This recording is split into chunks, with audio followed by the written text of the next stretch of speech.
Hello everyone, let's talk about how do you come back? How do you start your greatest academic comeback in the next 6 months? And that's going to be the topic for today. Can I just tell you people how simple this is you just have to trust me blindly in this and follow a few steps that's going to be taking you to places. First thing is that keep your words, your plans to yourself. Let your success make the noise. You might have heard this 1,000 times, but did you actually implement that? That's the question in here. This is basically just it. When telling someone your dopamine level increases, that this has already happened almost 10, 15 times. You tell someone that I'm going to be getting incentive in this, I'm going to be getting incentive in that, and I'm going to be successfully doing this. That's something that's going to be giving you a dopamine hit every single time you say that, because that's something positive and that's making a positive effect in your brain. So when something like this happens, you will be having a dopamine hit. That dopamine hit is just the thing that's not letting it work out. But for some instance, for some unfortunate instance, whatever you're telling them is not going to be working out.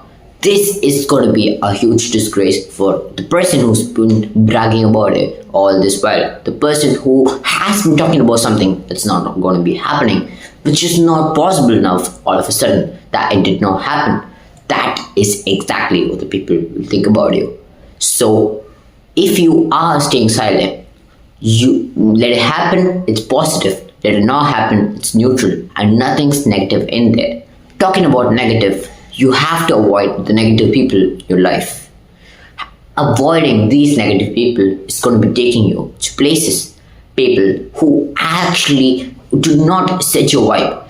Not the kind of vibe that we all talk about, but this thing is basically your productive vibe. You want to stay productive, but they are the ones who's not letting you stay productive at all. So the people like them, you have to be cutting ties with them. Maybe this might be bad for you, hearing this enough. This might be hard for you to cut ties with people like them, but that is not it. You just have to be doing that enough, because whatever you're doing enough is going to be thanking you later, and you're going to be thanking me later as well, because this might be hard at the first point, but as time passes, you'll be understanding why you basically did it and how productively it has changed your life.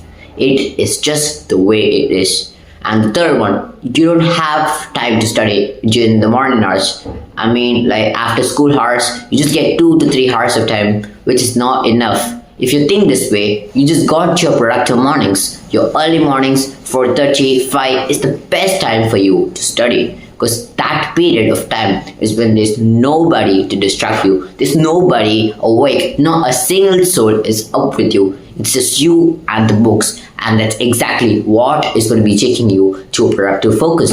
Your morning hours is the time that basically makes you the more focused person. So as you're more focused, you will be concentrating more, resulting into better grasping of the concepts. That is the best time to study.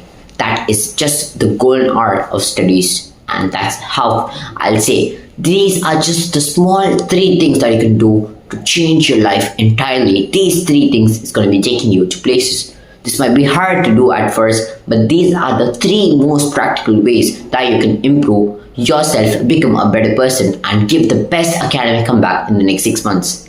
I'll be rooting for you guys, praying for you guys, hoping for you guys. I'll meet you tomorrow in a new video. Bye, see you later. It's me, Ashwan, signing off. Peace out.